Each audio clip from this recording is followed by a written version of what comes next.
album. Oh boy. Okay, we're rolling. We are. Taking a seat on the couch. The comfy couch. Taking a sip of my Sonic Cherry Vanilla Dr. Pepper. Can I ask you a question? Mm-hmm. Everyone says it differently. How do you pronounce this? Well, what would you call the size of that beverage? So, sad? No, is it okay? Would you say a Route 44 or a Route? It's a Route 44 big drink. Exactly. Route. Route. Like when you say I have my teeth in my mouth. In my mouth. The Canadian. Mm-hmm. What would you call it? Are you the same? Route 44. I've called it that my whole life, but I've had friends, when you're in high school or whatever, or later in life, and you drive through the drive-through, or you go to the thing, like, can I get a Route 44 ocean water slush? I go, 1, that drink is fucking terrible. 2, route? Right. Is it routing its way to your gullet? Well, it is a route. I guess. Like a router. You don't say router. If you say, hey, go restart the router. Something to think about. Well, unless you have a roto-rooter. Route, however you want to pronounce it, it always just got under my skin when somebody would be like, you're saying it wrong. It's like, I just don't like the way it sounds. Yeah, who cares? It's a word. It's a bladder buster, good time, sippy drink, and I feel like a piece of trash. Bladder buster, good time, sippy drink. Carrying around this. Listen, you can hear the ice, just the sadness in the ice. Yeah, but that crushed ice, man. Sonic does have some great ice. I'm trying not to drink soda. Yeah. Well, I say I'm trying like it's a struggle. I don't drink much soda. I haven't for years. But today I was out running a couple errands, and is that a soda? It's a cherry vanilla Dr. Pepper. That's classic Sonic beverage. 4 pumps of disparity, sadness. I think about it. Okay, so it's like, so I have my Dr. Pepper here. Mm-hmm. This isn't a Route 44, actually. I just said route. Wait, route? Oh, you said route. Route. Whatever. That's just a large. Okay. Because Route 44. That's too big. That's too big. That's a lot big. You can swim in it. Yeah. So not only did I get my Dr. Pepper, my corn sugary, carbonated, filled with sugar, diabetes, acidic things. Hey, put a pump of cherry in it. Put a pump of high fructose corn syrup flavored like cherries right in there. Hey, when you're done, how about just lean on over and give me a pump of vanilla too? Like that's. And then they put the maraschino cherry in it, right? I don't know. There should be a cherry. It's going to be at the bottom. I'm going to do a little investigation here. There'll be a cherry at the bottom. Well, okay. It's almost gone, so there no is. Cherry. No cherry? No cherry. Assholes. Thanks, Obama. Anyways, this episode is episode 27. Episode 27 with Blake Lusk. We've done so many. I know. We went back to back them. It was fun. We did some rapid fire because our big move's coming up. Yeah, Blake, new friend, I'd say. Yeah. Never ran talked into to him before. last night, actually. Oh, did you? Yeah. Was he like, dude, your podcast changed my life. I put one out like 2 days after I did yours. He did not. Oh. He didn't say that. Has he put one out yet? Yeah. He did? Yeah, he and old Trey. I'll have to check. Good looking Trey. I'll have to check that. He was there last night too. Probably filming a podcast. No, Filming? They were post shop showing. Oh, cool. Yeah. Yeah, good dude. Didn't know Blake before we started recording this, and had a real good time. We talked about a lot of different things. Talked about music, creative process. It got kind of philosophical there for a second. You think? Not too deep, like shallow end. Right. Kind of like I sort of told him last night. We were wading in the shallow end of philosophy. I like that. That has a nice ring to it. Yeah. Well, I'll tell you what. Let's just we'll dive in. But first, some business. Mm-hmm. Again, if you're listening to this, you probably know where we came from, where we come from, where we reside on the internet. Where we is, boyspodcast.com. That's right. And also, a new thing I want to add is we just got some shirts made. We took our wonderful boys logo, emblazoned that on a slim fit, comfortable, thin, nipple poke t-shirt for all you boys out there. It's a very comfortable shirt. It's a comfortable shirt. It's a good looking shirt. It's got the logo kind of hand drawn, kind of line art in a cream color on a dark gray shirt. And we did a super, super limited run of these. 15. That's just a fun way of saying we couldn't afford to make a bunch of them. So they're super limited, very limited edition. Don't sleep on these shirts. Buy them and sleep in them. Sleep in them. But don't sleep on them. Get an XL, get a Jared, and you can sleep in that shit for like ever. So soft. It'd be like sleeping in a cloud. So soft. Anyways, if you want one of these shirts, we're not going to put them up on the website just because we only have a few of them left, but just email us, boyspodcast@aol.com, and we'll work it out. We're wanting $12 for them. Yeah. If you want to ship, if you want us to ship the shirt, we'll tack on a few extra bucks for shipping. PayPal, if you're local, we can deliver. That's right. Whatever. So yeah. Also, speaking of money exchanging hands, I want to thank everyone who's donated. The donations have been coming in at a breakneck pace. Breakneck speed. I mean, we're probably about to set a record for the most podcasts. For the most donations received. We're drowning in money right now. We really are. But if you want to add to our drowning, sure. We're almost to the point where we can do the Scrooge McDuck, jump into the room of money, right? Swim around. We probably need another 3 feet. 3 donations. I'd say we can make that 3 feet happen. I think so. And yeah, it's just there's a donate button on our website, boyspodcast.com. Takes you to PayPal, and you can send us a few bucks so we can retire early from this. Early? From life. From life. Are you going to retire? I don't think we're going to be able to, man. I don't either, man. I want to. It's a dream. It's a pipe dream. I would love to. Hell, maybe this podcast will make it happen. Yeah. Well, I'll tell you what, without further ado, let's get to it. Blake Lusk.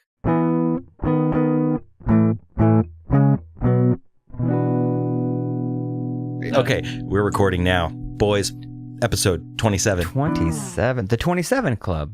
Is this where we die young? Oh, I hope not. I hope you're not foreshadowing. We're here tonight with Blake Lusk. Welcome. Of Shishio fame.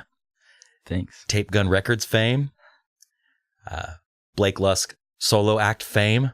Just a real famous guy across the board. Yes, my fame stretches across the lands. It was cool, man. We had Lacey tack it on a couple weeks ago. In fact, her episode comes out in a week from tomorrow. Yeah. And I had mentioned that I've been listening to your that newest solo album you put out, To Be Human. Yeah. tapegunrecords.bandcamp.com. Correct. I believe that's it, right? Yeah. Oh, yes, I didn't fuck it up. Yeah. Dude, okay, so not to just like blow you right off the bat here, but I ate that album up, man. To be totally honest, I'm not super familiar with Shishio, or I didn't know that you had put out solo stuff before until we were listening to it. But man, there's something about that newish album that just really resonated with me. It's like super catchy, just weird enough that it's not too weird, but it's like, I'll listen to it and I'll be like, whoa, that was a weird thing I just heard. And man, I just got to say, like, it's awesome. Congratulations. And a lot of people I know and like a lot are on that album. And I just think that makes it super cool. It's like bonus points for it. Yeah. Well, thank you. Yeah. I really appreciate it. And yeah, it was a lot of work. Did you record it yourself? Mm-hmm. Yeah. Okay. So tell me kind of what goes into that as we get started here tonight. Not to put you on the spot too much, but I'm really curious. Well, so generally I'll start with, I mean, it depends. Like, I have a lot of different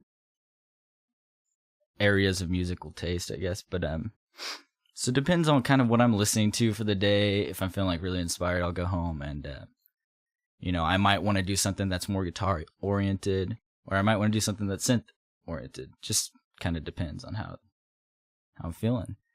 And so, like, you know, I have a little studio set up, and I'll just get in there and start going. And at least with this last album, I'll get a foundation going. I'll get like the general premise of the song. And then I really wanted to bring in a bunch of different people on this one, so I would just say, hey, come over and play whatever you want on this. And it was really cool to just kind of throw people into it and see what they did and how they changed the song. So do you come with like a melody, like a basically the bone structure of a song, and then show it to them, and they just kind of ad lib on top of it?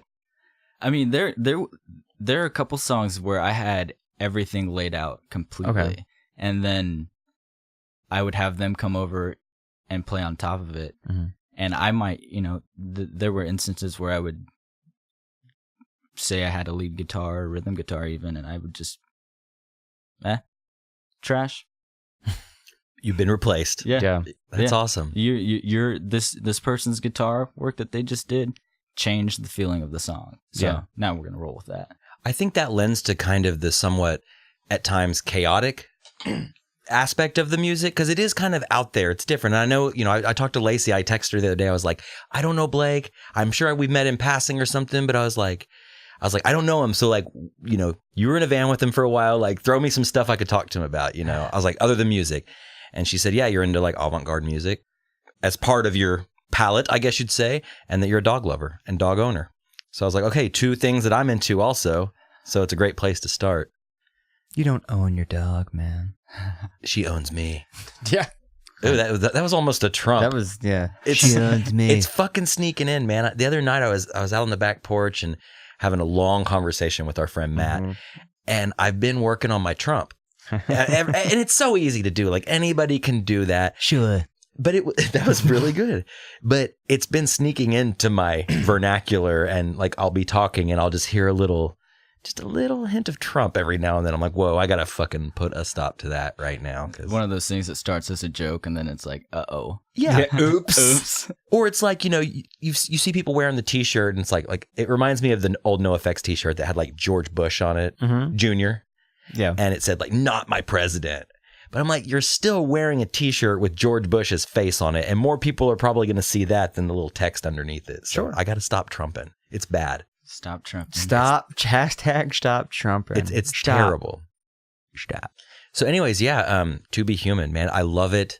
It's, I'm not a scholar on avant-garde music. I mean, my palette's pretty limited, but it just reminded me of a lot of different things. And, I hate to even bring anything up in particular because I'd hate for you to be like, oh no, I don't like that person or whatever. But to me, it's just like, it's super interesting to listen to. I like weird stuff. And I think that's really cool that you go in and you said, you had somebody play something and it might change the song, because that to me is like true creativity. It's like you're not going in with this mission and you have to adhere to this certain set of guidelines or something. Yeah, totally.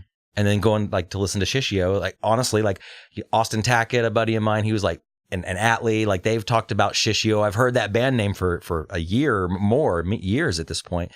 And tonight was kind of, honestly, just to be totally honest, my first foray into that. And like, I hear traces of things I really like in it. And it's just, I don't know, it's interesting, man. Like, how did Shishio start? Let's go back a little bit. Okay, well, Shishio started, it must be about 3 years now. I don't know for sure. You might have to fact check me on that. I will. But man, it just started, kind of organically, like most of the time. But I was actually playing guitar originally, and we were called Slow Machines. Mm-hmm. And I guess it got to the point where we were asked to play a show. We weren't quite ready. We didn't have a bass player, but we did have like 4 or 5 songs. And I guess really the critical moment of Shishio and really the better part of the past couple of years is we needed a bass player that could do what I had in my mind with the guitar parts, which is a very restrictive type of playing, I suppose. And so I just decided that I'd play bass.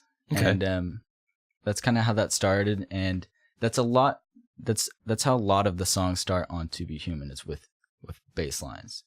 Yeah, I noticed that. In the same with Shishio, it's like a lot of the bass is like, I don't mean this in any sort of negative way, but it's like kind of like refrained and just like kind of angular, which is kind of a cheesy word to use, but it's just very like, I don't know, but it's also kind of like grating at the same time. Like some of the bass lines are a little like jerky and cool. So yeah, I noticed that on the solo stuff as well, that, it's very bass heavy and not in a frequency way, but like in a who's playing the bass, who's playing this part. It's good stuff, man. Yeah. I'm just going to sit here and talk about your album all night. I felt it was kind of it sounded like something that I would hear almost as the score to a film, like a indie film. I'm trying to think of one in particular, but I just can't. But I had it on the day while I was moving out of a house, so I'm packing shit up, and I was like, you know what? I'll put that on. Haven't listened to that yet. Give that a listen. Had it on, blaring from the speakers the whole time I was taking shit off the walls, boxing stuff up, and it was it was comforting music. You know what I mean? Like it wasn't abrasive. It kind of put you in like this zone out kind of a vibe. I really dug it. I think that's a really good endorsement. It's like music to move to. Music For all the divorced dads out there. moving into that studio apartment. Yeah, you got to get the spool in the back of the truck. Yeah. Take the crushed 12-pack beer cardboards off the wall. Gonna hang them somewhere else. Gotta hang them somewhere else. Take those empty bottles of Jaeger on top of the fridge. I never got into that. Yeah. Yeah. You know what? I never thought of it that way. Yeah. Did you ever do that? Fuck no. You never put empty bottles of booze in the fridge? I thought it was. I just always thought it was so silly. Yeah. Like but you've gone to houses that had them. Oh yeah. We had some friends when we were younger that, I mean, they had that. They were lucky enough to have the trim around the dining room where there's plenty of room to put a bottle, a handle. Oh yeah. And it was just lined with Jägermeister bottles. And I thought, I hide my drinking. I don't display my garbage for my parents to see when they come over. Yeah. I don't know. I just thought it was kind of weird. Have you ever? I didn't do that. I think it's weird too. But I remember specifically, just coming out of high school, being 18 or 19, and those jock dudes that are a couple years older than you maybe, and they went into the oil field, and so they have these ridiculously nice houses for their age. I totally know. We've hung out in those houses, and that just I would see those bottles, and I mean, because it's like, dude, you have a $200,000 house, and you're treating it like it's a fucking flop. Yeah, it's just it's just a frat house. It is. And what's funny? It's a really nice frat house. Really, really nice frat house. What's funny is real nice house, no furniture. Yeah. No furniture. There's a bedroom with nothing in it, literally not even a mattress on the floor. No, it's just it's an empty. empty bedroom, maybe a pair of shoes on the ground. But there is a big TV. Oh, there's always a huge fucking television. Huge TV, but the wires are just kind of hanging loosely, and there's a very nice the newest game system. Which at the time was probably the Wii. Yeah. Or the 360 or something. It was fun to get drunk and do Wii bowling. Yeah. It was the beer pong of video games or whatever. Party houses. Because there's no one there to make a home. You're not there with your significant other. It's 8 dudes living in a house. Yeah. Just shitting and drinking and eating. Have you always a ping pong table too? Well, yeah, in the garage. Always, yeah. There's a ping pong table in the garage. An old couch. Yeah, a couch, and then there's going to be a drum set. There's going to be gear sets. People are going to jam in the garage. Drum set, no cymbals. No cymbals. But they're set up. They're ready to beat on. There's no resonant heads on any of the drums. Yeah, it's all, and there's a pillow, a stained pillow that somebody actually uses. So when they're done practicing, they pull that pillow out. Ugh. They sleep on it. I'm having flashbacks. Yeah. Right? Totally am. Yeah. Been there. Anywho, I can think. I'm just gonna say Deer Creek. Oh, for sure. That's where I'm going with this. Yeah, good times. Great times. So yeah. So how you been, Blake? What's going on in your life, man? Oh, I've been good. I've just been trying to keep busy. I kind of went through. This happens to me every time I do an album. I kind of go into this lull. So I feel like I've kind of been in a little bit of a slumber, and I'm coming out of it, so it's good. Like a post-album slumber. Yeah, it's almost like a postpartum depression type. Yeah, because it's here's my baby, it's gone. Or that post-orgasm, fucking tired. Take a nap. I need to take a month-long nap now. Yeah, like a refractory period. You birth this baby, it's out to the world. And, you come on a podcast and some guy you don't know is just totally blowing your mind with all these nice things to say. And then you got to sleep it off. You got to sleep it off, recharge, and then make another one. Is that the plan, to make another one? Yeah. I mean, I'm already working on another one. Mm-hmm. But I'm also I don't know if you guys checked out any of the Holy Seed stuff. It's kind of my winter go-to music wise. It's drone. That's really where I get out experimental ambient type stuff. So you have seasonal projects. Kind of. That's awesome. That's dope. It just kind of ends up working that way, or it has. Yeah. So Yeah, so I'm kind of working on a couple different things, and maybe even a podcast, honestly. Yeah. Whoa. Well, you mentioned something about it. I was like, I kind of want to know some things about your guys' So this world. is the third. I got another person today asked me about that. I got hit up. Hey, can I pick your brain about starting a podcast? I'm like, sure, man. Well, it's funny. I tried to play music for half my life. Never that great. I was always a good role player. Never the star, never the songwriter. The spotlight was never on me. But now that old Robbie Ray does a couple podcasts, guess what? They all come out of the woodwork. They're sniffing around. They want to know the secrets. Well, guess what? You just did a Trump just right there. They're sniffing around. They want to know the secrets. They want to know the secrets. And listen, they're great. It's bad. But they're coming around. They want to pick the brain. I'm cool. I want to share the love. Sure. It's funny because when I was young, I would think about being in a band. And I'm just going to be totally honest. I always felt like, man, it's competition. I was that way. With bands? Yeah, kind of. I mean, I was always super friendly and nice, but in the back of my mind, just like a little Trump in the back of my mind, I was just like, man, I want to play that show. I want that spot. I want to be the best. I want to be better. I want people to like us more. Sure. I want more people to show up. But when it comes to podcasting, I totally want to share the wealth. Yeah. I will talk your fucking ear off about any stupid thing you want to talk about when it comes to this little setup here. I love it. This is my baby now. I've said it a million times. I pretty much only do this now. I don't want to play in a band anymore. I want to play music. I like to write music and do stuff, but only in little small doses. Man. And that's one thing I want to pick your brain about is you brought up the ambient thing, and I know you're into experimental stuff, and obviously from hearing some of it. But I recently, I played guitar since I was 14 years old, and just recently, and I've been through a couple little phases and stages before, but just recently I've been kind of picking up some drum machines and some inexpensive synths and stuff like that, and I'm really getting into that. And I just want to know, I feel like such a dad. I have all this stuff, but I don't know how to make it work together. I've got a couple drum machines, and I've got a sampler, and I've got a 2 synthesizers, but I don't know how to hit play on one and make them work together. Is there some magic formula I'm missing out on, or do you just play them all at the same time, or do you just track them, or what?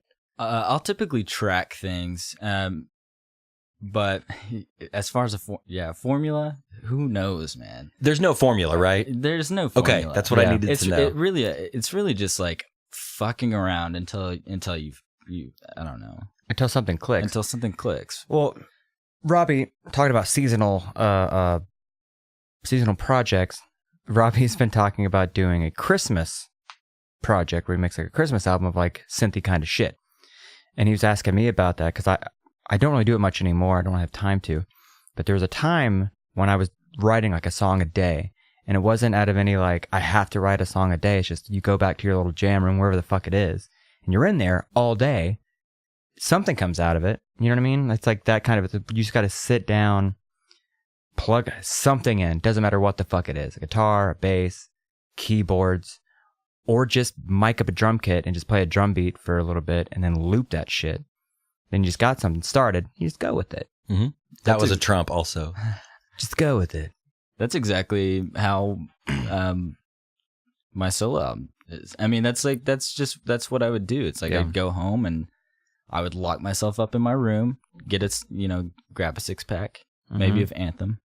Oh, yeah. Nice. Anthem Brewing. Yeah. Good beer to drink by yourself. Anyways, so yeah, I mean, that to me is the formula. It's just, you can put pressure on yourself, and that sometimes it works for me. A lot of times it doesn't. Most of the time it's just I'm just going to go in there and have some fun, see what happens. And most of the time, if I go in with that attitude, I'll end up, I'll have a late night probably. It'll be 2 a.m. or so. Oh, yeah. And I'll go to bed, and I'll wake up the next morning, and I'll kind of energized, regardless of the lack of sleep, because I'm I can't wait to hear that. Yeah. And then I'll be wow, I wrote a song last night. And it just needs a couple more things and some tweaking. Okay, and but on tweaking, I'm of the belief that there is such thing as too much tweaking. Totally. Like, I like to leave it as raw as possible in rawest form. Sure, add like maybe a layer of like something I've never done before. I never know why I didn't fucking think about doing it. Just very subtle, like organ or something in the background, just holding a single note for the entire some textures, like texture. Yeah. So going back and doing that kind of thing, or maybe doing a vocal harmony or a little lick or something that'll come to you, but keeping it raw, which is basically what you do, especially like Shishio and stuff. It's like it's not like thought out too much to where it's like this, like, yeah, contrived, like, I don't know. There's like this element of like kind of not jamminess, like in the Grateful Dead sort of way, but just like, it just sounds like dudes making music in a room. It's not like this crazy orchestration and stuff, or at least it's not prominent. There might be some of that going on in the background, but that's also my questions. Like, when is it too much and when is it not enough? Yeah. I mean, I kind of think that it's almost always too much. If you, at least my philosophy, and I mean, you've got the nail on the head pretty much. Like, I don't like to tweak a whole lot, because I think that it's almost like the first thing you do is the best. I mean, you might mess up a couple notes, or you'll flub here and there, but it just feels more honest, and that's kind of what I go for, at least with my music. But I mean, that being said, like, I listen to stuff like Beach Boys and think about Brian Wilson, who's super, crazy about everything sounding perfect, like everything in control, and then has a and I love that. It's just I think I found that I can't really do that well. So, but what I can do is just like roll kind of with my punches. Mm-hmm. And that's an important moment to like be honest with yourself and be like, I'm never going to produce this like perfect thing, whether it's a podcast or a painting or an album or whatever it is, just that bit of like to be human inside of it is like so important, man. Like, it's so important. Yeah. And like, a lot of times I'm super critical on myself and I'm super hard on myself, but some of my favorite stuff is very human, and you can hear the mistakes and the idiosyncrasies, that makes it human and makes it real. But then at the same time, like, I love shitty pop music. Like, I made a joke to Erica before you got here. We were down here, just like, we were like waiting for you to get here, just like on our phones, just like, I'm just going to kill some time. Cause we have this weird dynamic where before we podcast, we don't really talk, because it's like, oh, we're going to save it for the podcast. Oh, how was your trip last night? Oh, how was this? How was work? Whatever. But Erica poked her head in and I was like, oh yeah, just two dudes down here listening to Lady Gaga. Like, just wanted to revisit that. Haven't listened to it in a while. And I love we danced around for a short We did.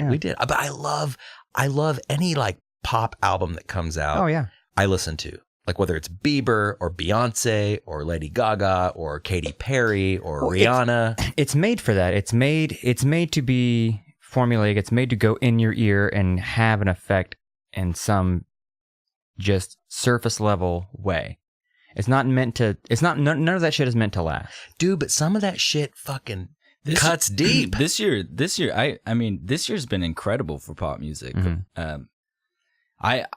It's taken me a while really to appreciate it as much as I should.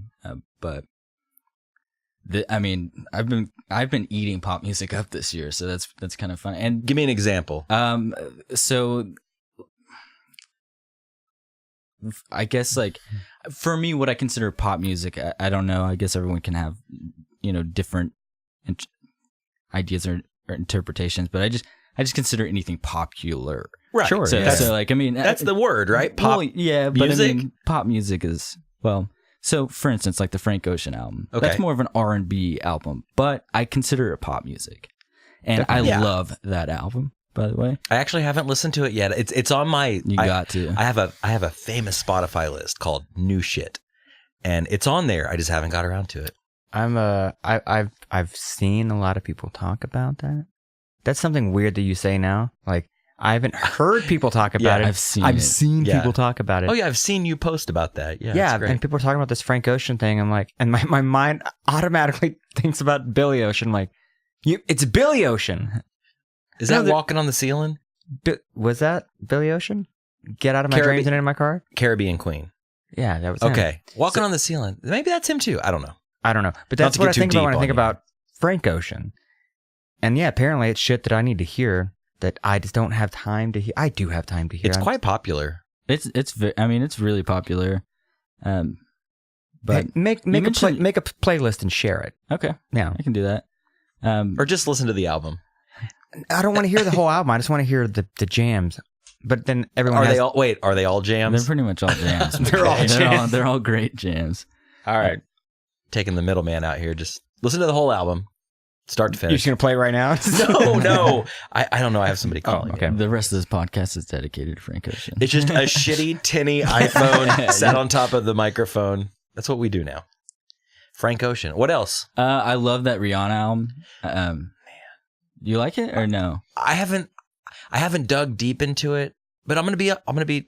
We're all about honesty here tonight, Blake. All right, right on. I feel like we can get here, okay? But I like hits, man. When it comes to pop music, it's so weird. Like when it comes to bands that are like a little less pop, I never like the hit. I'm always like, oh, that song sucks. I like track 4, not track 2 or whatever. But when it comes to pop music, man, the singles are singles for a reason. Yeah, but they're formulated. Work by Rihanna is one of the best bass lines like in a long time. The tone, the timbre, the melody, the rhythm, the tempo, everything about it. It couldn't be more perfect for that song.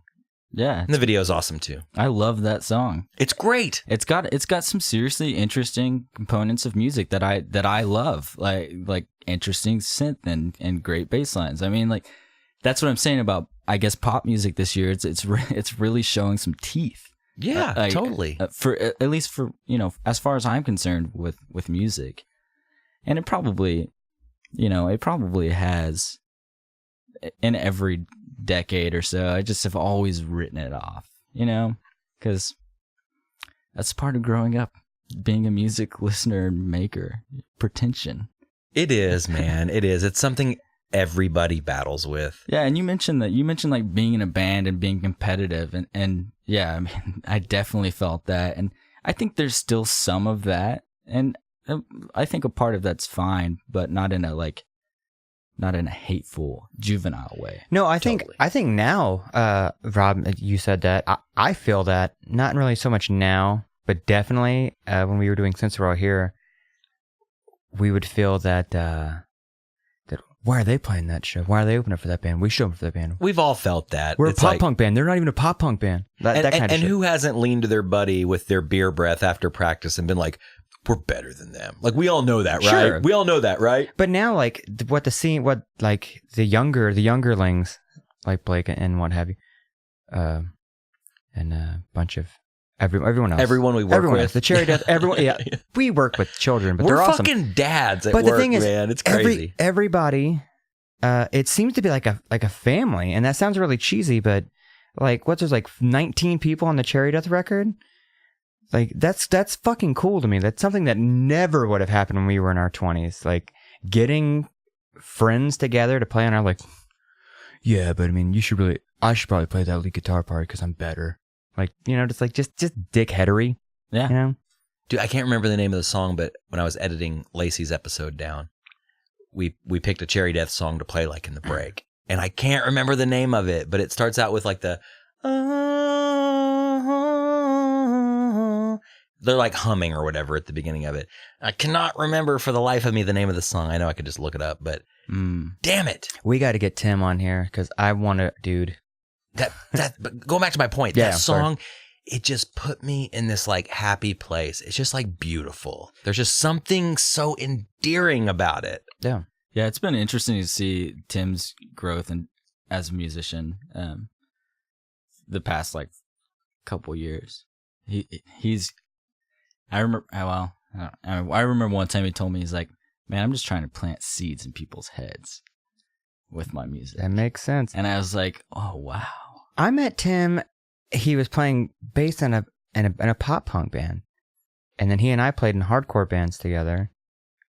And then now he's doing this, what originally was like kind of Neil Young worship, kind of became this whole other thing. Like you're saying, like not becoming formulaic or stale, like it just growth, like just never do the same thing twice, I guess pretty much is what it is. Yeah. It just, you just keep going and do something, whatever comes out, comes out. It's really like jazz philosophy. Yeah, That's kind of there's how no I wrong look notes. at it. Yeah. No wrong notes. Bring in as many people as we can.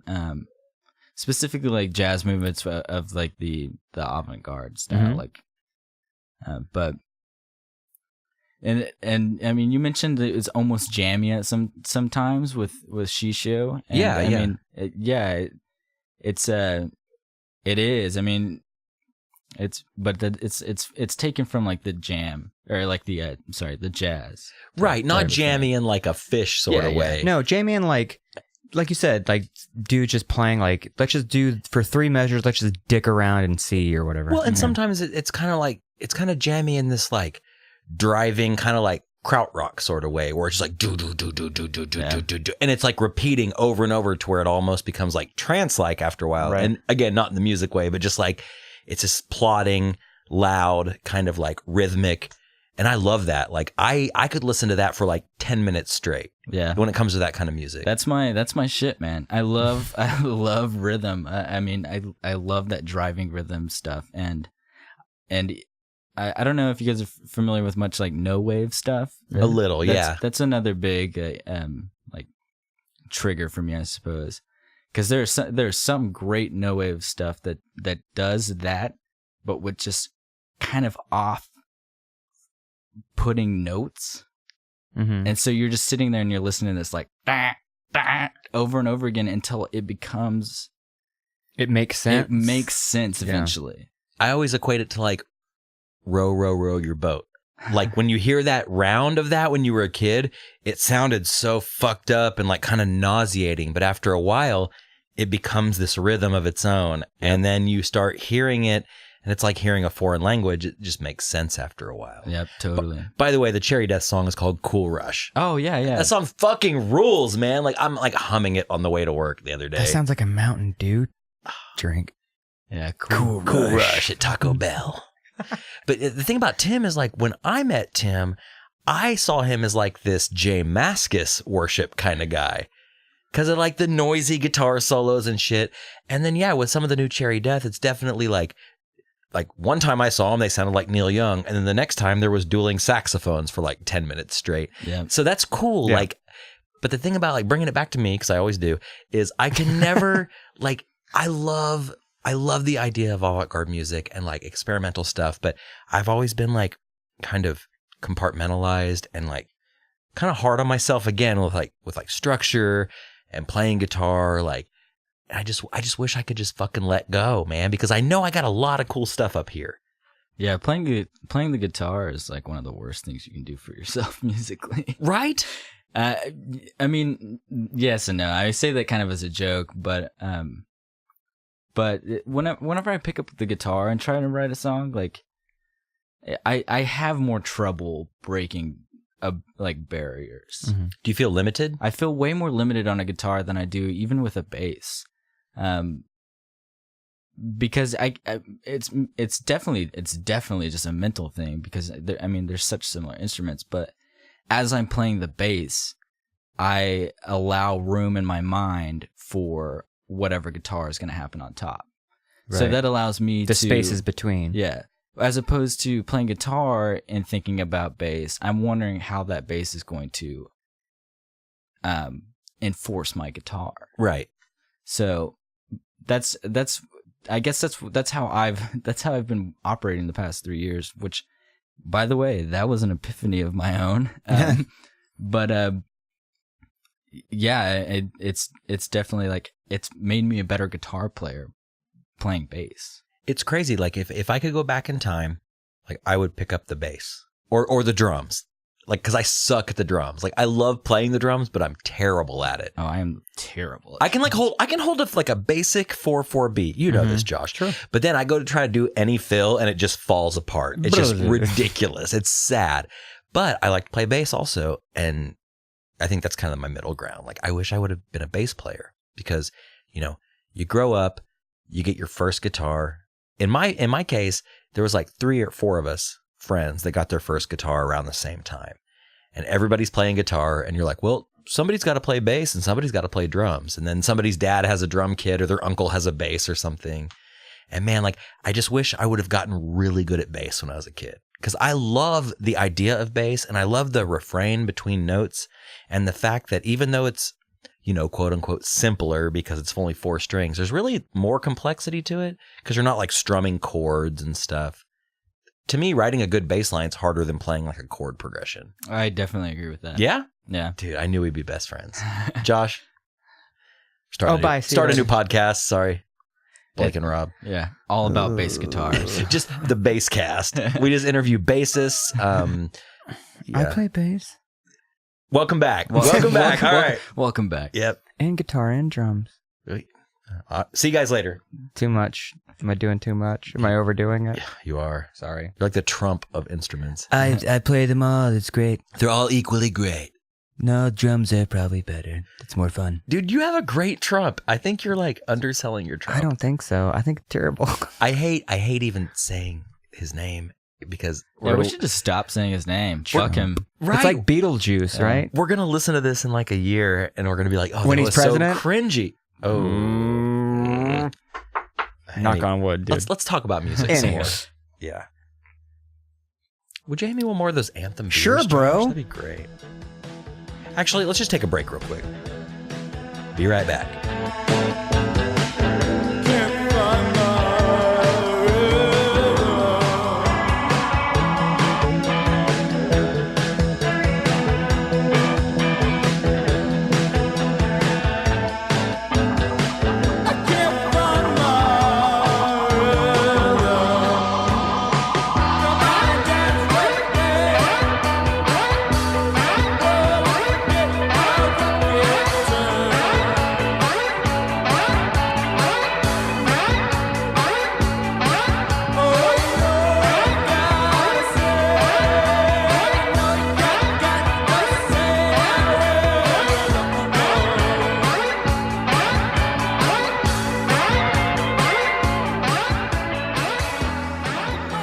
Welcome back.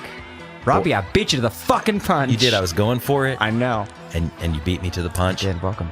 That was Can't by our guest tonight, Blake Lusk, off of To Be Human. I don't know why I looked at the screen. I dropped that fucking album title So earlier, can I ask you, why not the number 2? Ooh. Well, you know, let's just get weird with it. that's a good question. I don't know. And like I have no answer the for U that. with like the umlaut over Oh, the top. yeah. Wait. 2, the letter B, Yeah. H, umlaut, Oh, yeah. MANN. I mean, I thought we were talking avant-garde here. Come on, dude. What the fuck? Or MAHN. Well, I like that. The name of the album didn't come until actually the artwork. So I released it on July 5th, and July 4th was the day that I made that art. Did you do the art for the album? Yeah, and named the album that day. So cool. I was just because I do a lot of like ink art stuff. Mm-hmm. Typically with music, I'll just like kind of Zen style, if you will. Sure. Kind of sporadically sling ink on the page, and I needed to come up with something, and I was just messing around with ink all day, and I drew the image, and it was like, and it reminded me of kind of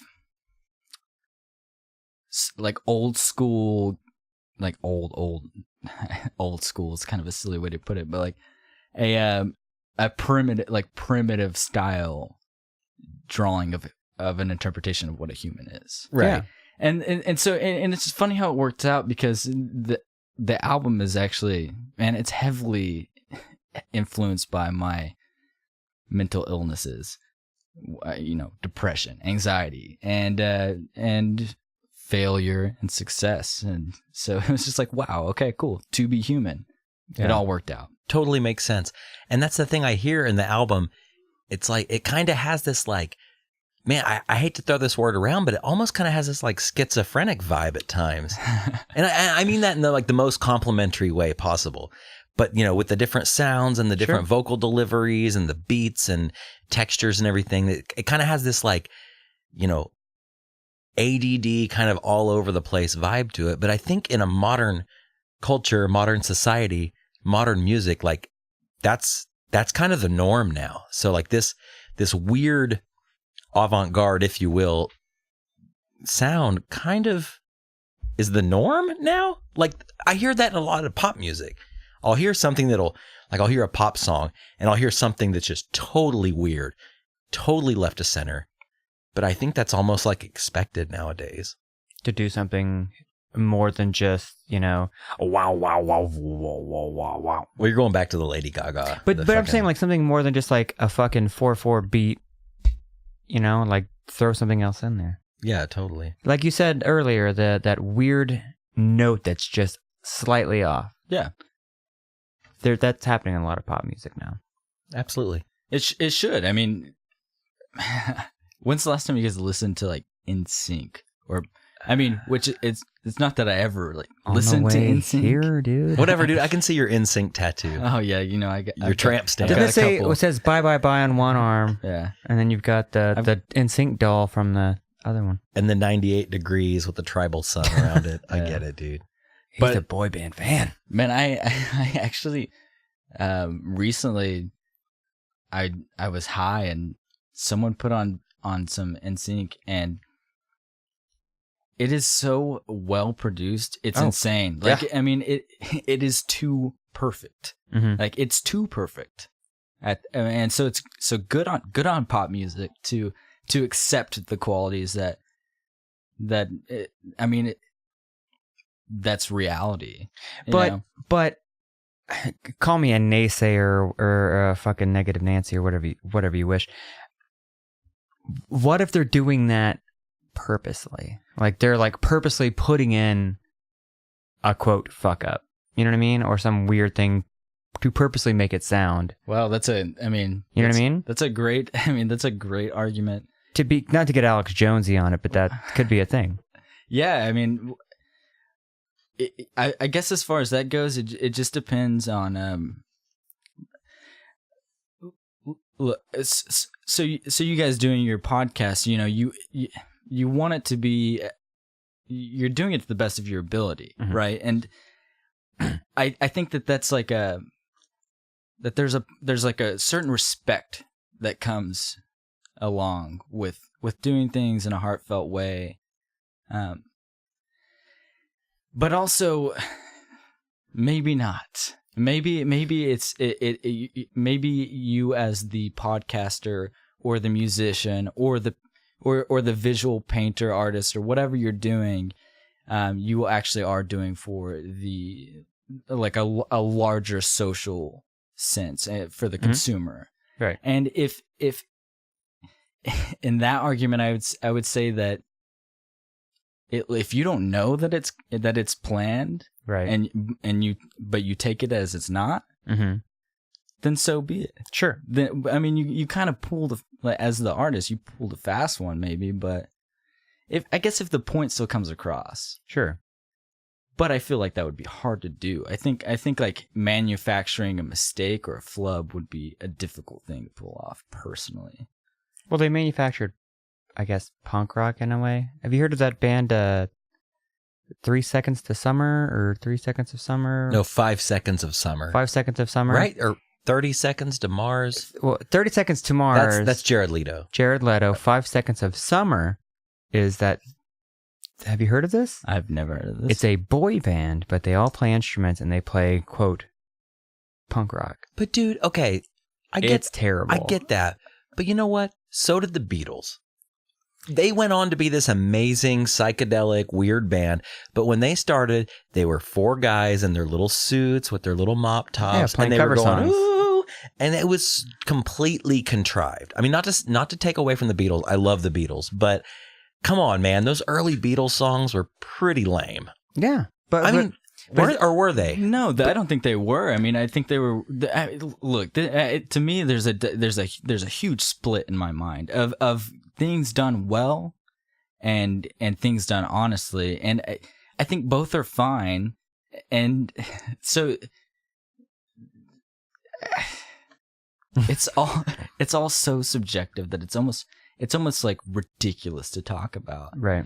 Cuz yeah, I mean I love the weirder side of the Beatles, but man, I can really respect how well they played their instruments and how well they pulled off those covers and songs, and I think it's fine either way. Like, well, the Beatles are a weird one because they pre the 64 blow up, they were a bar band that could pretty much be described as like rockabilly.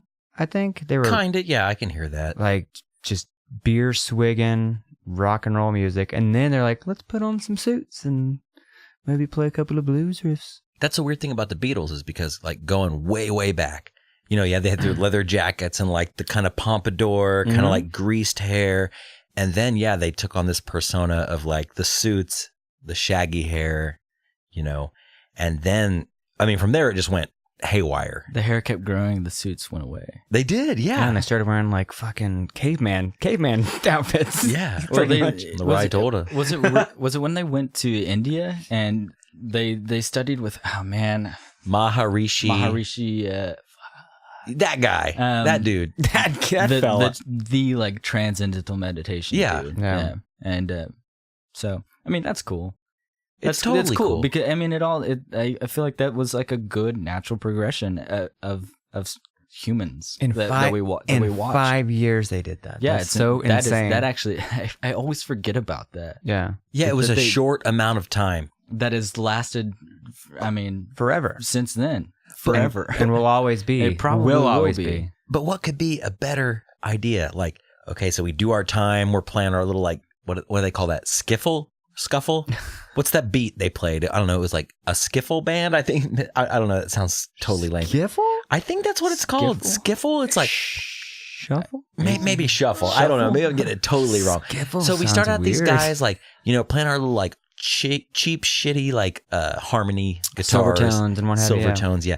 And then so then we're gonna jump to our Gretches and, you know, our Gibsons, and then we're gonna get kind of rich and like girls are gonna faint in the audience because we're playing like Roll Over Beethoven, which is the worst song of all time. Are you talking about That Thing You Do plot? Maybe I'm getting these bands mixed up. Okay, but then either way, you get rich and then you go to India and take a lot of drugs and hang out with these dudes that just want to like exist. Sure. And then they come back and then they make like Sgt. Pepper, the White Album, things like that. Like it's mind blowing that it almost feels like a montage of a band that spanned this like 30-year period, but they're in like a 10-year thing. Not even 10 years. Well, it was 5 years. Yeah. I think maybe like 64 to 72, right? I thought it was. I thought it was 69. Wasn't it 69?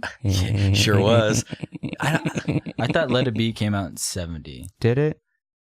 Or maybe that's when they did the whole rooftop performance. That was their last performance. I mean, ever. Yeah, it's still. That's super short amount of time. And I mean the whole idea of, I mean it's cool that they. I mean. They decided to not accept their fame in a way of they could have been complacent and just, you know, we're gonna just pump out these pop records. These people are eating it up. Yeah, we have to cancel shows because we can't hear our instruments over the crowd. Right? Isn't that a story like that? Like the Candlestick Park show. Yeah, they couldn't run monitors or something like that because they had the feedback from people screaming. It's like. That's insane, but it shows a lot of I don't know. I have a lot of respect for them for going and completely like accepting and challenging themselves and changing their sound in that way. So that's cool. I like the Beatles and knowing when to hang that jacket up, hang that caveman jacket up. Right. The Stones still pumping that shit out.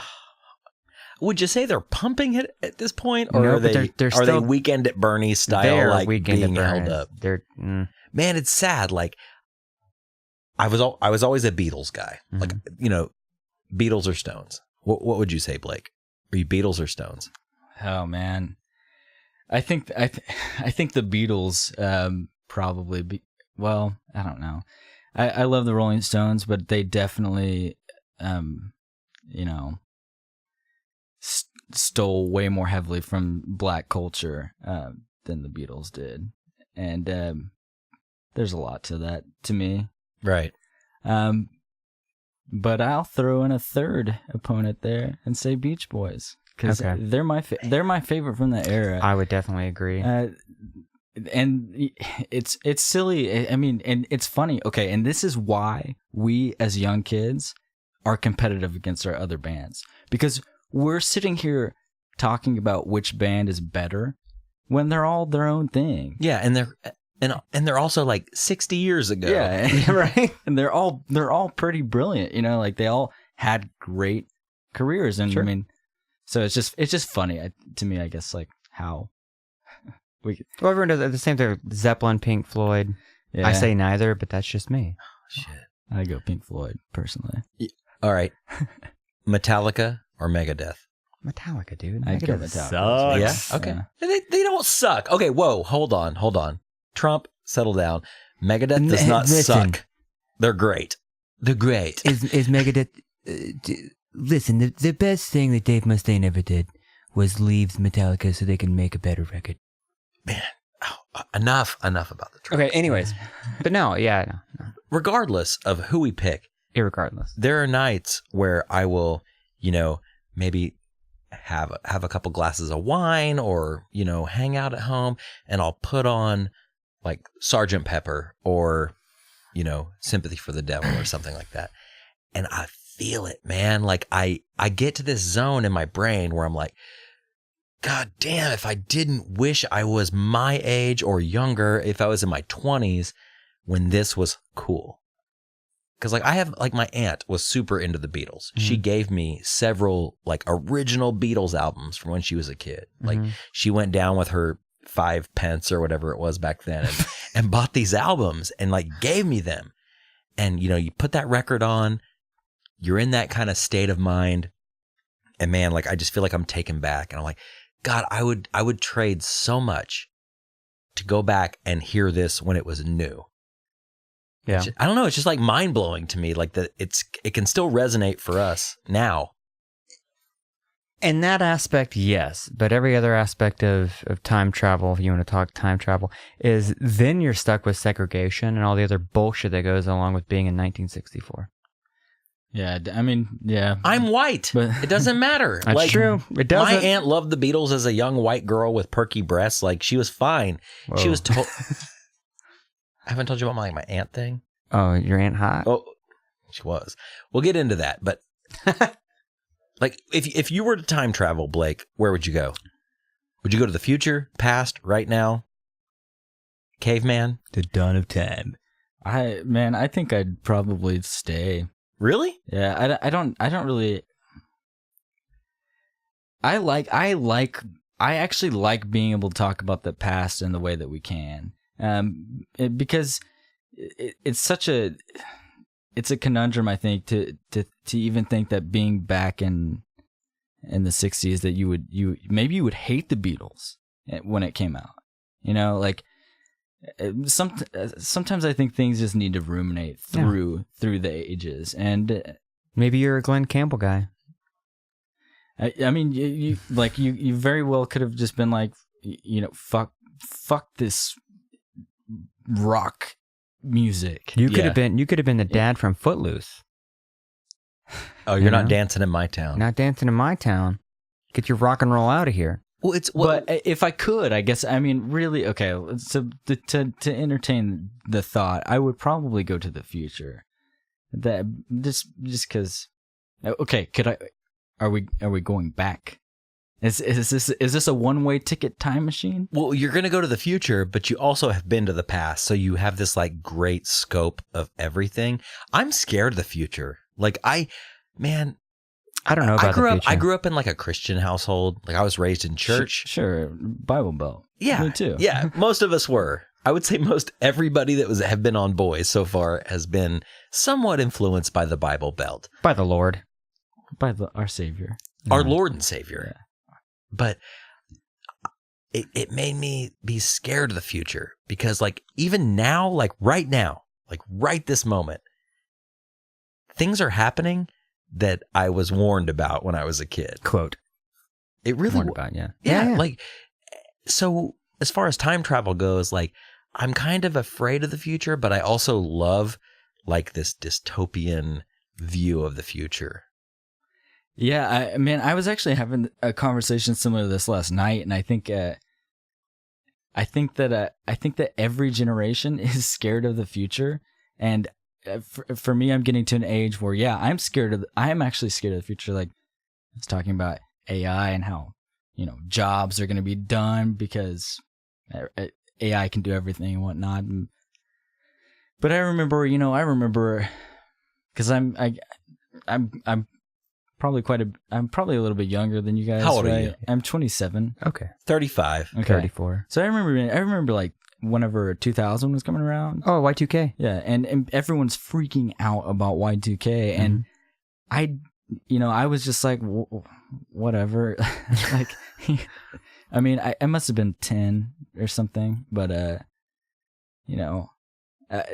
it just seems like then there's a whole 2012 thing, and I just think we as humans are just almost like begging for the end. Have you heard? No, totally. Like, and especially here in the Bible Belt, like I feel like a lot of people are they want to accelerate the apocalypse.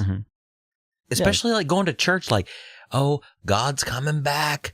And there's nothing we can do about it. So we might as well just throw our cares to the wind and, you know, fuck recycling, fuck the ozone, just fuck it all. Fuck the world. Fuck the world, man. And I can't. That's pretty punk of grandma in Baptist church to be like, dude, fuck the world. Jesus is coming back. I love a good punk grandma. Oh, I love a good punk grandma. But yeah, I think my upbringing made me kind of like scared of the future. Yeah. But I also I want to see it all crumble. Like with everything that's going on in the world right now. That's my jizz moment. I kind of love this falling apart of social norms and whatnot.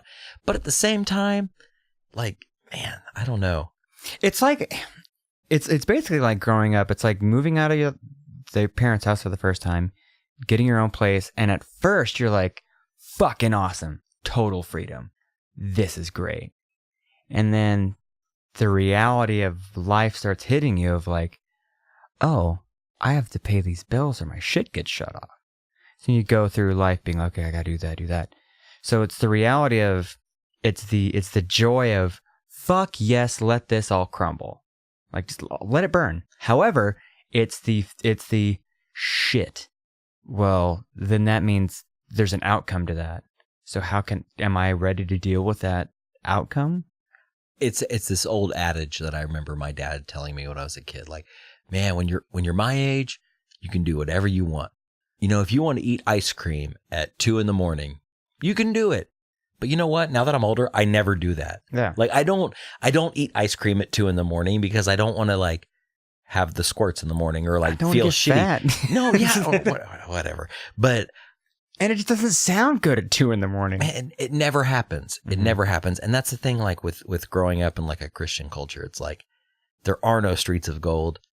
There is not this finish line. I don't know, man. I'm coming to terms with that as I get older. I'm just getting older, and all these things that I was warned about when I was a kid, they're happening. But have they happened all the time? There's always been Jesus, when my grandfather was a baby, Hitler was, you know what I mean? If there was a fucking Antichrist, that would be it.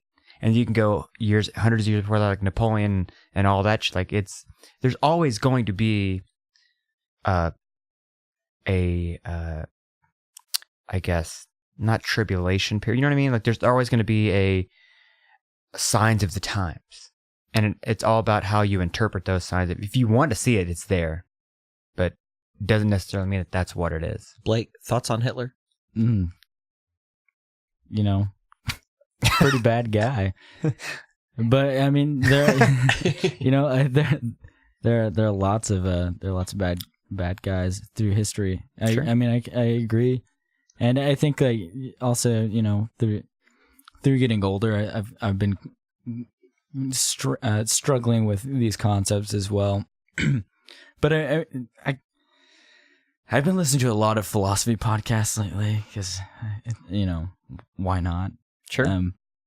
Time killer. But yeah, great time killer. But so when I think about these things, I think that there's this like almost innate human thing of being scared of the unknown and change, and so things change so quickly.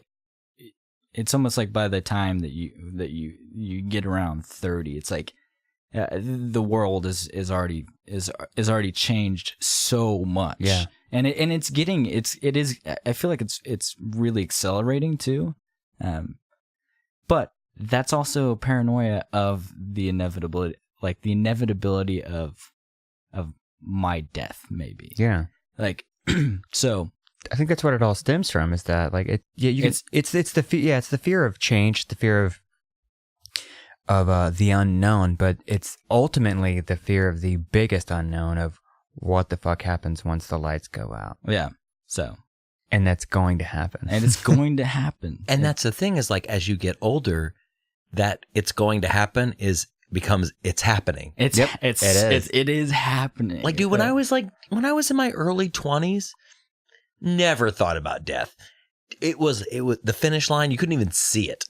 But now that I'm into my mid 30s, it's like, oh, I kind of came around the bend. You're starting to see like when the sun comes up in the morning, like there it is. You're not happening yet, but I see you. But dude, I felt that way since I was a kid. Mm-hmm. Like I always saw the meteor coming towards the earth. And when I was a kid, it was tiny. It was tiny. It was a little pebble in the sky. And now, it's like a peach pit. It's a peach pit. and right now it's a little bigger. It's like a tennis ball. And tomorrow it's going to be a fucking softball, and it's a black, cavernous, scary, smoldering softball. And that's what's scary is like, it's like this weird equation. Like as I get older, I get a little more scared of death. And not in the fact that I'm important or, I didn't do anything that mattered because whatever, nothing matters. Nothing else matters. You're one of like billions of people on this planet. But man, like mortality is creeping in. It's creeping in. And it does push me to do things like this podcast is kind of like, call me Anne Frank. It's my diary. I mean, it's my thing, but it will not matter. It will not matter someday. No, but it totally does matter. I mean, yeah, so whatever this, we're getting so like deep here, I suppose, but whatever this thing is that we're doing here on this fucking rock is, as far as we know, the only thing we got. So I mean, you doing this podcast is like what's making you happy, and it's so yeah. Fuck yeah, way to go, man. Like it does make me happy. It makes me totally happy. If it didn't make you happy, then you'd probably get paid for it. Right. Exactly. I mean, well, here's the thing. Eventually, I for a while I was a pessimist and I thought nothing ever happens. Like you just have to kind of grunt your way through life. But the more things just kind of, if you allow yourself to be open to, I guess, karma, whatever the fuck you want to call it, things do tend to happen in like stages. Like things just get better if you allow it to. Yeah, if you try. Yeah. So I'm not saying we're going to become millionaires off of this fucking podcast, but I'm sure we will not. We will never become millionaires. But down the road, I mean, maybe there's a way to slightly monetize it to pay for bandwidth or what have you. Like things just happen, or maybe we'll get more listeners, more followers. People will like our shit, or maybe you guys will fail and maybe something else will happen. Yeah, out of that. But that's like, man, that's like the most exciting thing. Sure. To me, because we fail all the time. Yeah, and it's one of those like cheesy poster things you even see. It's like a cat hanging on a limb. Yeah, it's just like, don't worry about your failures. But when you fail, it fucking hurts. Yeah, but you learn something. But it's just that picking yourself up, and I mean, it's just about fuck, I sound like a motivational speaker or something, but it's Dude, just about motivate me. It's just about applying yourself, right? Yeah. Like, because otherwise, you'd be bored. I mean, I think like that's what drives me the most is I just get bored. Mm-hmm. So it's like, well, I'm gonna write in the song. Like, exactly. Like when you sit down, you lock yourself in the room with your 6-pack, and you sit down with your bass or your synth or your guitar or whatever, write a song. You're not thinking like, and same with tonight. Like I try not to think about like, oh, who's going to listen to this? Yeah. Is it going to be well received? Or is it going to be laughed at? Is somebody going to like talk shit on us or whatever? It's like, I just like doing this. I like sitting down, talking to Josh, talking to guests like you, Blake. And no matter what, it matters to me. And whether this is well received, whether it's not, whether we go on to turn this into something great, or it's just this forever, or anywhere in between, like that's what matters to me. And if I wasn't doing this, I would be watching like 90 Day Fiance or something. Like I would just be like mind melted on the couch, hanging out, just like wasting another night. It's really good to be creative. It's in any way that is. I mean, if you're not a musician, not to toot our horns, but this is super easy. Getting microphones and an interface, like as long as you can communicate with people, it's something anybody can do. We're sitting around and drinking beer and getting to know each other. Yeah, it's very easy. But I hate to use the word blessed, but I really enjoy doing this. I do play in a band, and it's fun. It's the same thing of every fucking week when it comes to band practice. Like I don't really want to do it, don't want to go. But the second I get behind those drums and start playing, like okay. I fucking love this. Yeah, I love doing this. Yeah. Last night we played in Tulsa last night on a fucking Wednesday. Yeah. Why? I don't know. We go play Sound Pony. We get there, have dinner, and it's nice hanging out, having beers, chatting, and we set up, we play, and in the back of my mind, I'm like, it's a work night. We're not going to get out of here till late. But while we're playing, people were like way fucking into it, and like yelling after our songs, and we were like breaking down, like, you guys were fucking awesome. Like, thanks, man. That's all. Thanks for validating. Like, it felt good to play it. It felt good to be there. I've never played the Sound Pony before, so it was something new to do. Played to different people.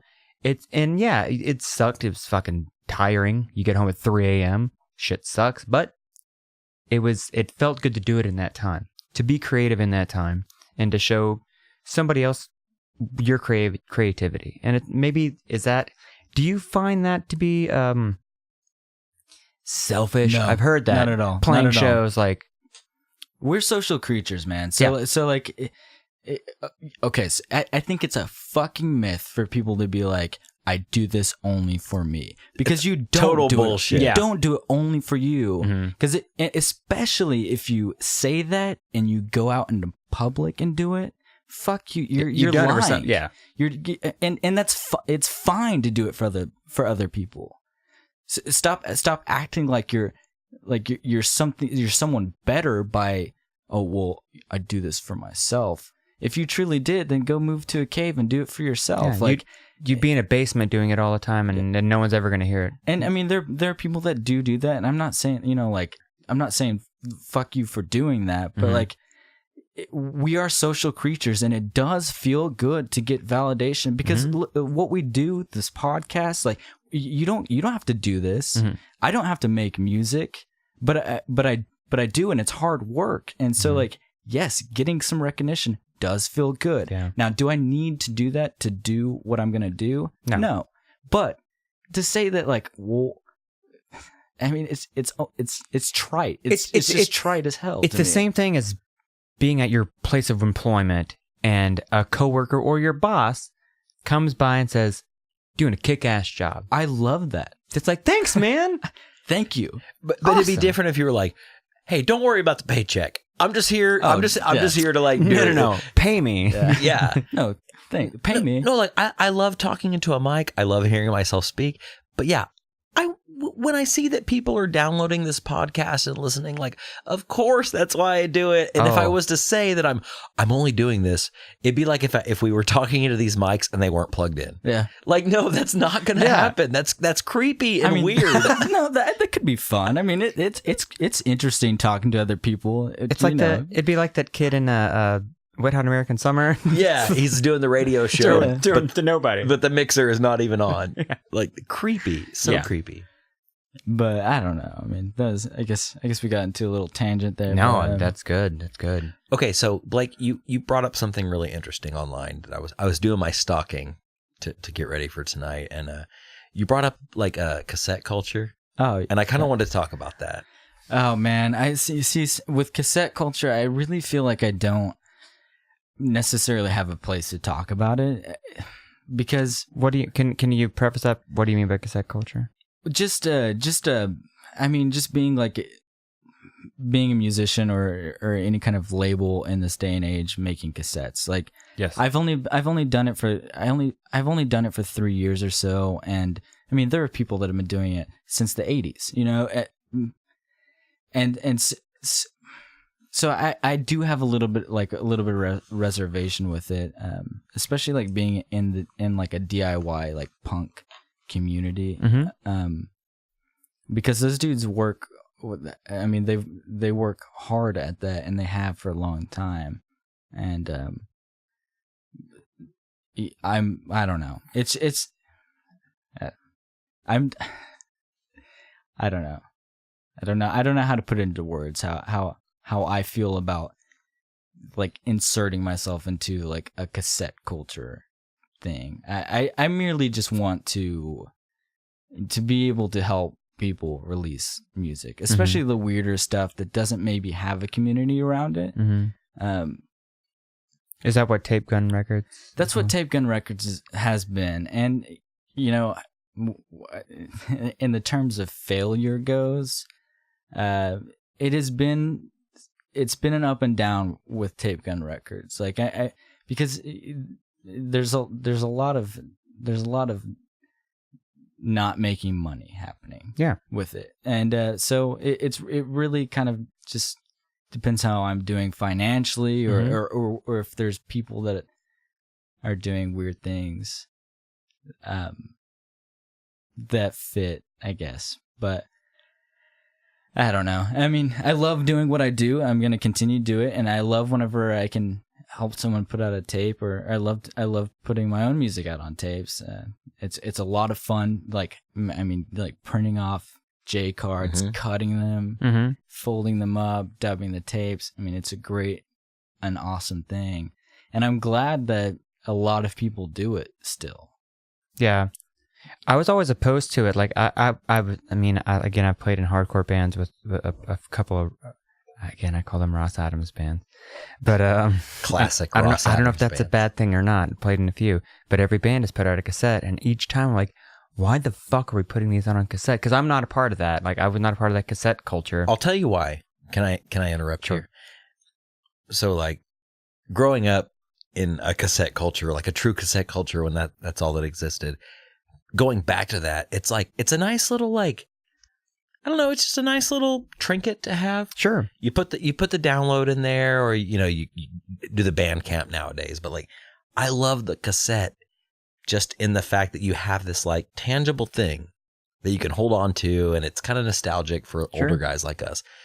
Like, I've bought cassettes from bands that come through, and I don't really listen to the cassette. I mean, I have a cassette player, but I'll go down Spotify and listen to it. But like, I want to have that like physical medium with the J card and the art and the smell. Like, there's all kinds of stuff to Weak it. Boys, we did cassettes, and the three of us, we're not cassette dudes, but like people who like cassettes, I guess it's super cheap to fucking do. Like, tapes are so cheap. It's cheap to do, cheap to buy. The fidelity is not great, but it's almost like a reminder. It's almost like okay, so take for instance when you read a book, right? I mean, I mentioned that because there's this great looking bookshelf here. But most of the time when you read a book, you read it once, right? And then you shelf it. But like but the reason you might not get rid of those books is so the off chance that you look at it and it's just a mental reminder. When so like for a band or an artist to do a cassette is almost like a book thing, because everything is online now. And I mean, I'm not even saying that that's a bad thing. Like I actually love that everything's online and that I can get to it, really pretty easily. But it's just on the go, listen to it on the go. But yeah, I mean, do you remember your iPods? Do you guys still have iPods? Dude, I still have an iPod and I use it every day. Really? Like I've got my phone. It's nice for streaming things and whatnot, but I have the old school like click wheel iPod, and in fact, I still have the cord over here, like the older iPod cord, the wide one, super wide one, not the lightning cable, but like the wider one. Nice. And I have my lightning cable here, and then I have my wider one, and I use that for like, okay, it's funny because like my phone is for streaming things that I want to like discover or kind of listen to for a while. But if I really like it, or if I buy it like on Bandcamp or whatever, I put it on my iPod, and it's almost like my bookshelf. Yeah, like, it's a good reminder because I forget about songs and bands. Like, I mean, I forget. Like I want to sell my iPod. Like I want to copy my iPod onto another iPod and sell it as like Robbie's Choice Cuts. Like this made the iPod. This is good stuff. This is all. Yeah, this isn't legit. streaming. This isn't streaming. I've got the MP3, and I'm gonna share it with you. Like this is the good stuff because I only have 60 gig here. Like, and that's it. There's no Wi-Fi. Nope. There's no 3G. 3G. No. Oh my God, Grandpa. There's no LTE or whatever the fuck's having to next. dump songs off of your iPod because it got too full. And then you got to put the album art and make sure it's named correctly. And dude, the worst is like. Talking about Grandpa here, but you download the MP3 and then there's that one that like doesn't sync up to the playlist. It's like, oh, they forgot to name that one or tag it correctly. Yeah. And it's like, okay, cool. Track 1, 2, 4, 7, 9. And then what are all these doing down here at the bottom of the list? Oh, it's terrible. man. It's terrible. Tag your shit, people. Like, is your shit tagged? Like when you download, it's tagged from tapegunrecords.bandcamp.com. I believe it is. Is it all tagged and tidy with album art and everything? Yeah, I think Bandcamp does that for you. They keep it tagged and tidy. Yeah, I think that's the beauty of Bandcamp. Tagged and tidy. Because Hashtag. I remember. Yeah, I'm pretty sure that they do. Because I haven't thought about like the whole concept of downloading an album and having tracks everywhere and all that. Like so much space. Let me ask you something. So, first album you ever downloaded illegally? Oh boy. Oh man. Wow. Or first genre, first era, first anything? Oh man. Because I can name mine. Mine was Blink 182, Enema of the State. It was like right when I was learning about Napster.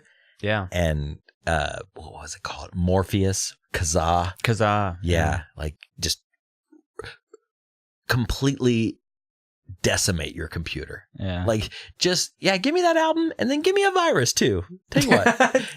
just give me the whole thing. Like I'll take the whole package deal. Yeah. On my gateway or whatever it was. And wasn't it back then like you would have to like find out what the name, because they wouldn't, sometimes the titles wouldn't pop up. So if it would be track 3, like, or it'd be like Enema of the State, but the E would be a 3 to like circumvent the law or whatever. Because it's totally fucking illegal to do. Man. You downloaded all my shit. I wasn't that kind of dude. I had a family computer. I didn't have my own. Oh, I had my own in the bedroom.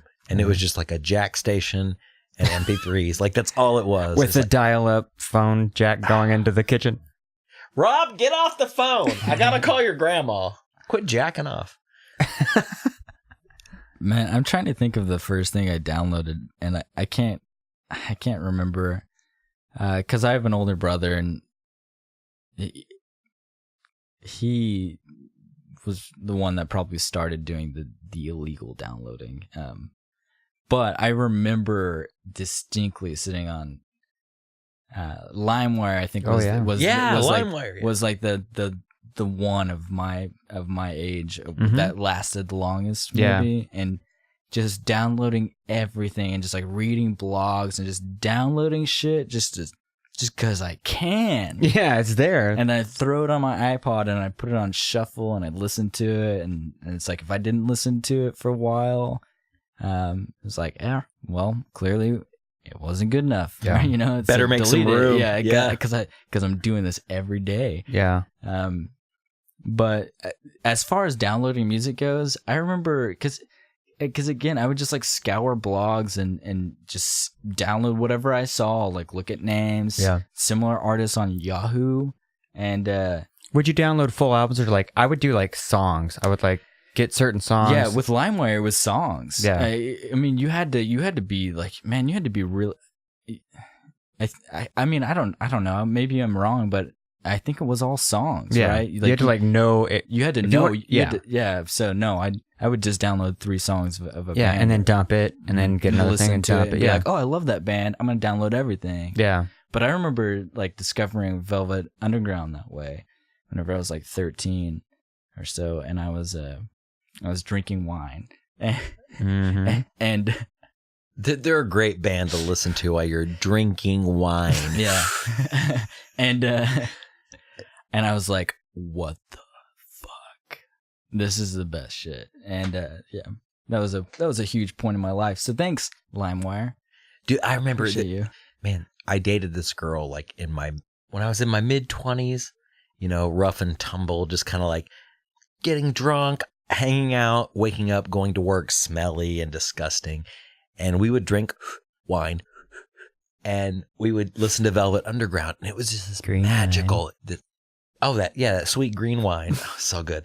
But we would listen to Velvet Underground, and man, just like, again, kind of going back to the fucking Blake Lusk sound, man. This plodding, like dun dun dun dun dun dun dun. And it was just like, I was in this weird like state, and man, it was just so like magical. And I still think about that sometimes. Yeah.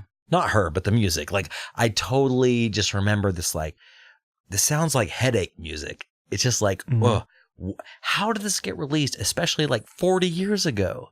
And that's the weird thing. Like, nowadays, like, everything's fair game. I can hear a pop song or a metal song or an avant-garde song or whatever. And like, I get it. But imagine being that way in the 60s when the first real, like, psychedelic bands came out. Or like I often think about like Black Sabbath, like when they came out. Dude, Black Sabbath, album Black Sabbath, first track, Black Sabbath. Dude, the trifecta. Fucking insane. But down. Yeah, I mean, yeah. That fucking like, what's it called? The Devil's Triad or whatever. Yeah. But by today's standard, that sounds like fucking, it sounds lame. It sounds so wimpy. But back then, man, that shit was fucking heavy. It's evil. It is evil. But same with Beatles and Rolling Stones and everything. It's like, man, like by today's standards, that sounds kind of tame. But back then, that was some heavy shit, man. Totally. Yeah. Awesome. I think, I hope. Because if 40 years, if we make it 40 years, and, you know, and if we can't look, if we don't have the same things, you know, like, then maybe we are doomed as a culture. If we can't look back 40 years and, you know, being in the future and be like, wow, that was a thing that's new, and now it's like blown out. Because, you know, with Black Sabbath, they're a heavy metal band, right? And now we have like heavy metal bands. Yeah. You know, but it's like, how are things going to get heavier? You know, is that going to work at all? Right. Or is it going to get so saturated to the point of nothing, like, will there be anything to like, you know, I guess sift through and figure out where the good shit was? I think the reason why like the Beatles pop out, Stones, and Black Sabbath is because at that time, there wasn't a shit ton of bands doing it. Yeah, there were a lot of bands. There's a lot of bands that no one's ever fucking heard of that did it, but in order to be heard, you can't get downloaded on LimeWire or Kazaa. You had to be played on terrestrial radio. Or buy the record. Or buy their fucking record. Or go see their show. And that's the only way you heard of them. And the fact that, that's something to say about Black Sabbath, the fact that they even got on a label and were played speaks maybe that was just fate and was supposed to happen because it created an entire genre of music. Multiple genres of music. Yeah, it created metal, acid rock. Yeah, as it was called. So, in 40 years, will we look back and 2016 and say, "Fuck, man, God, fucking what's a band that just put out a record? Blake Lusk record." Man, To Be Human. Change the fucking game. And maybe it will. Here's the thing, though, with illegal downloading and what have you, now it's not illegal. You can just download as the fuck you want. Who knows? Maybe in 40 years, some kid will be on whatever 2040 56's version of Kazaa or LimeWire and just, because everything's digital. Your shit's out there forever. It's in there. And just stumbles across it and goes, that's really cool. I want to find out about this person. And then they have a limited scope. They can look up the taker. And I mean, as far as you go, maybe you go further in 40 years and you are the Dwayne Coyne Jesus no, of 2056. The Blake Lusk and the All-Star Band. Oh boy. Just doing Beatles covers. Man. Oh, man. Come out there with a walker like, hey guys, I'm going to play this one from 2017. Yeah, back in my glory days. I think about that often. I used to drink wine and drink wine. The song's called Drink Wine. Green wine. No, but I think about that often. Like, okay, so Black Sabbath came out in the 70s, right? Late 60s, early 70s. I think it was 69 was their first album. 69. I get it. But, okay, so then you hear these bands that come out and, you have 8-string guitars now, 9-string guitars now. You have this crazy shit that's just getting lower and lower and lower. Like, where's the bottom of the adult end of the pool? Like, do we go to 10-string guitars? Do we go to 4 bass players? Wait, that's been done with Spinal Tap. But when does the bottom of the extreme music thing happen? Like, when does it happen? Will it ever get lower than the lowest low? I don't know. I kind of feel like maybe in some ways it already has happened. Especially if you consider like the implications of mathematics with music, and just the general like pleasing aesthetics of music as well. There's a reason that people still listen to pop music because it's aesthetically pleasing, and there's all this stuff you can say about that. And I mean, even me as an avant-garde music lover and listener, I'm still finding trouble at least conceptualizing where it can go. But still, there are times that I'm surprised. Mm-hmm. So I mean, again, it's just that it goes back to kind of that paranoia of like, well, we've done all we can do, and we're doomed now. But I mean, there is the question of like, I mean, maybe there will be a point where that happens. Mm-hmm. And as far as right now goes, where the music industry is so oversaturated with ambitious pop wannabe people or experimental weirdos. Mm-hmm. Maybe it's time to reel back. And I mean, still, I think even now, like when you talk about bands back in the day only being able to make it if they get on the radio and they get on a record deal, right, it's still kind of like that. Yeah. I mean, it's less like that, and thank goodness for it. But I mean, I don't know. It'll just be. It's just one of those silly questions that it's almost doing you more harm to think about than I guess for me. I don't know. For someone making music, sure, it's like, why think about it? Yeah, my thought is okay. So you have pop music, which is popular music, and so you have these festivals like what was like Bonnaroo and all these, and now they're kind of becoming a joke of themselves. Like people talk about like, oh, I'm gonna go to Bonnaroo, but 4 years ago, that was like the coolest fucking thing to do. So even like the poppy shit is becoming like lame. So it almost seems like there is this desire for people to listen to the more avant-garde, the more quote alternative, just different sounding shit that's not your poppy shit that's being played on the radio all the time. So maybe there will be like a wave of indie, I guess, in a way that's not radio, in a way that is cassette culture, in a way that is touring bands. You know what I mean?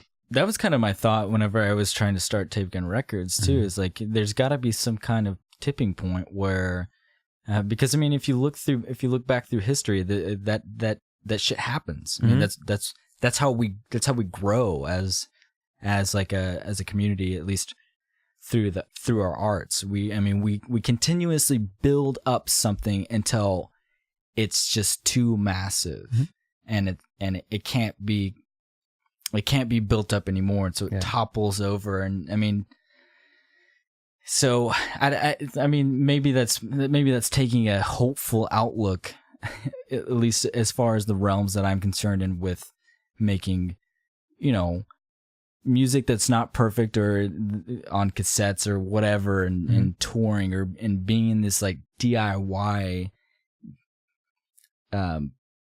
culture, I guess you could say. But yeah, I mean, I could see it getting back to that. Right. I think it needs to. It needs a new breath for sure. I mean, subjective as hell. Well, no, there's always going to be pop music. There's always going to be. I'm not going to date myself by saying Britney Spears, but there's always going to be like a need and a want for an Ariana Grande or a Katy, whatever her name is, Perry. Katy Perry. There's going to be a need. Oh, don't act like you don't know. Oh, I know Katy Perry, and Kanye West. There's going to be a need for that. However, I think now more than ever, there's a thirst, I guess, a hunger for something that's more relatable than just that. Same thing with like pop country. Like there's a need for more than just, got blue jeans and a red pickup. Like people want, like Sturgill Simpson's becoming like this big thing, and drive-by truckers and shit like that. People are wanting to hear more real fucking music made by real fucking people. And I think, I mean, I don't know, maybe I'm wrong, but I think why that theory or possibility of where we're headed makes sense is because of the internet, because of the accessibility of everything. We're inevitably going to want more tangible, real things that you can almost grab, or hopefully you can grab, as far as like an actual tape, or an LP, or a vinyl record. Yeah. Like, I mean, there's a reason that record sales are going up again, I think. Like actual vinyl sales, Because I mean, like, we're coming back around again. We're still learning, like a record. Yeah. Well, like, okay, you cannot go to a fucking show now, a touring band show, like a national band or whatever, and at the merch booth, there's always fucking vinyl. There's always records. Like, it's not, they'll have CDs, but every fucking band has records because people want that. Like, it's something, again, you put on, you'll listen to, you'll flip both sides, and then you'll put it back in its sleeve and you'll put it on the shelf. I listened to it. I have the download code. That shit's on my phone. But I did listen to the record. And from time to time, maybe you'll drink some wine and clean the house, and you'll pull that record back out. You play it. Yeah. And maybe if there's any good luck or any good things in the world, you'll get to do that with a friend. Yeah. And like show a friend that. Yeah. Which at that point, it's just a big experience that, I mean, you can't, that's way more important, I think, than just like sending a link, Yeah. So I don't know. That's just where my head's at with it all, and where music stands right now. But well, speaking of that, man, we've had our time tonight. Oh, man, and good luck on your new podcast. You have a wonderful voice. Oh yeah, man. I have been soothed by the smoothing sounds of Blake Lusk. Soothed by the smooth. I know. I threw that in there. Okay. I still got it. I might be 35, but this kid still got it. Well, I mean, I appreciate that. Hopefully it actually happens. But Oh, it's gonna happen. I've seen the future. I've seen the past. I've been human. And Blake, thank you so much for coming on. Yeah, thank you guys. Thanks for having me. This has been a great time. Hell yeah. And again, tapegunrecords.bandcamp.com. Yeah. Check it out. Bye.